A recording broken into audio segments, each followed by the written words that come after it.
Assalamualaikum warahmatullahi wabarakatuh. Selamat pagi, saya sampaikan kepada keluarga besar MTSN Pangklungan dan saya ucapkan selamat beribadah puasa. Semoga puasanya lancar sampai akhir Ramadan.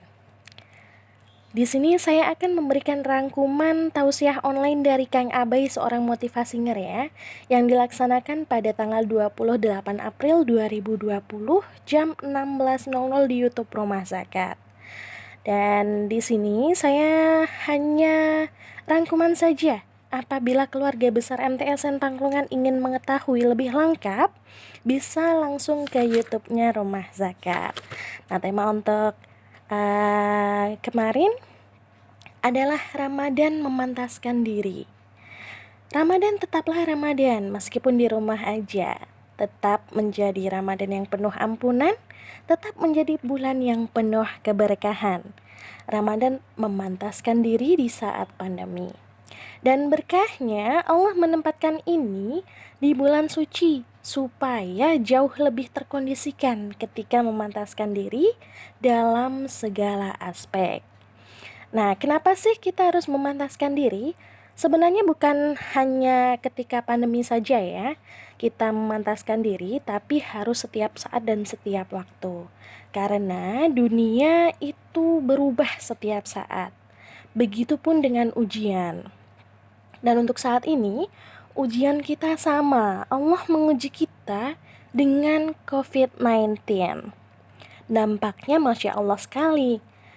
Yang mau nikah ada yang cancel, ada yang ditunda, yang bekerja ada yang di PHK, kena badai ekonomi karena banyak perusahaan yang ditutup, ada yang kena potongan gaji separuh dari gaji semula, dan masih banyak lagi. Ujian kita sama, yang membedakan adalah reaksi kita terhadap krisis ini yang berbeda. Di sini Kang Abai menyarankan kita untuk punya program memantaskan diri agar kita bisa melewati ujian. Nah, memantaskan diri di sini bagaimana? Memantaskan diri di sini adalah segala aktivitas yang membuat kualitas diri kita semakin meningkat dari segala aspek. Nanti goalnya atau tujuannya bisa macam-macam. Lebih dekat dengan Allah. Bisa juga kalau kita sudah pantas, rezeki kita akan ditambah dengan berlimpah oleh Allah. Atau yang belum menikah, pingin ketemu jodohnya, insya Allah dipermudah ketemu jodohnya. Yang belum punya pekerjaan atau habis di PHK, memantaskan diri dengan akhirnya mendapatkan jalan keluar. Karena dengan memantaskan diri di sini, maka kita akan pantas mendapatkan pertolongan Allah Subhanahu wa taala. Gitu. Dan kemudian Kang Abai memberikan aspek-aspek nih supaya kita juga tahu aspek-aspek apa saja sih yang perlu kita lakukan ketika kita harus memantaskan diri. Yang pertama yaitu aspek spiritual, yaitu bab keyakinan kepada Allah Subhanahu wa taala atau biasa disebut dengan tauhid ya. Jangan sampai karena corona ini keyakinan kita kepada Allah jadi berkurang. Kita jadi berprasangka buruk kepada Allah. Nauzubillah min zalik ya. Jika terjadi seperti itu, maka kekuatan kita yang utama sudah runtuh. Kalau sudah begini, maka aspek selanjutnya pun juga rusak. Jadi kita harus yakin bahwa semua yang terjadi saat ini sudah direncanakan oleh Allah Subhanahu wa taala, dan kita harus yakin bahwa Allah akan memberikan yang terbaik untuk hambanya, seperti itu. Selain bab yakin kepada Allah, sikap dalam hal menerima kejadian ini juga perlu, yaitu sikap ikhlas, di mana kita harus menerima dan ridho terhadap ketetapan Allah Subhanahu wa taala. Dengan pandemi corona yang terjadi di fokus kita ini, belajar untuk tetap menerima ujian dan tetap mengharap ridho Allah Subhanahu wa taala. Terakhir yaitu sikap tawakal. Tawakal ini bisa jadi jalan keluar ya bagi kita semua, karena Allah memberikan rizki yang tak terduga kepada orang yang bertawakal, dan Allah akan cukupkan keperluannya. Oke, setelah aspek spiritual, yang kedua adalah aspek mental. Aspek mental di sini ada dibagi ke beberapa macam ya, yaitu mentalitas pembelajar.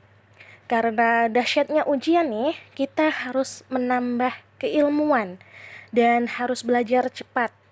Kenapa demikian? Karena kita harus beradaptasi dengan situasi dan kondisi. Selain mentalitas pembelajar, mentalitas bergerak, berjuang, dan berikhtiar juga penting nih. Kita harus mencari jalan keluar yang lain. Mentalitas siap berkorban dan mentalitas memberi atau menolong orang lain juga diperlukan. Kemudian setelah aspek spiritual dan aspek mental, yang ketiga adalah aspek finansial. Aspek finansial di sini apa? Aspek finansial di sini adalah aspek manajemen diri dan pengeluaran keluarga.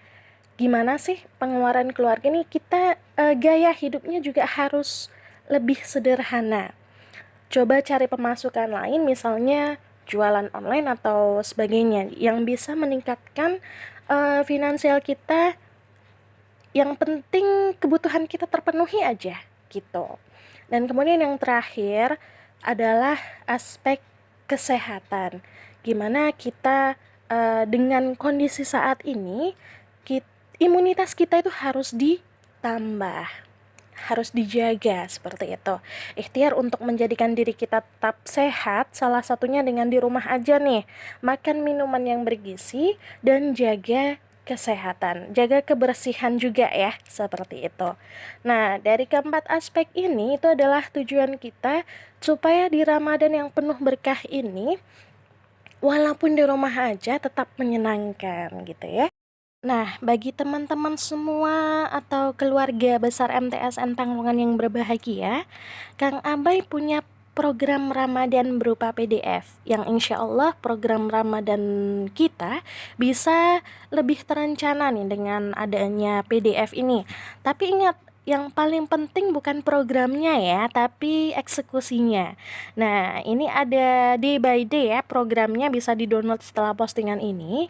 Semoga apa yang disampaikan Kang Abai sore kemarin dan saya rangkum dalam sebuah rekaman digital ini bisa bermanfaat bagi kita semua, dan kami doakan keluarga besar MTSN Pangklungan senantiasa diberikan kesehatan ya untuk menjalankan ibadah puasa di bulan Ramadan yang penuh berkah ini. Oke, sekian dari saya.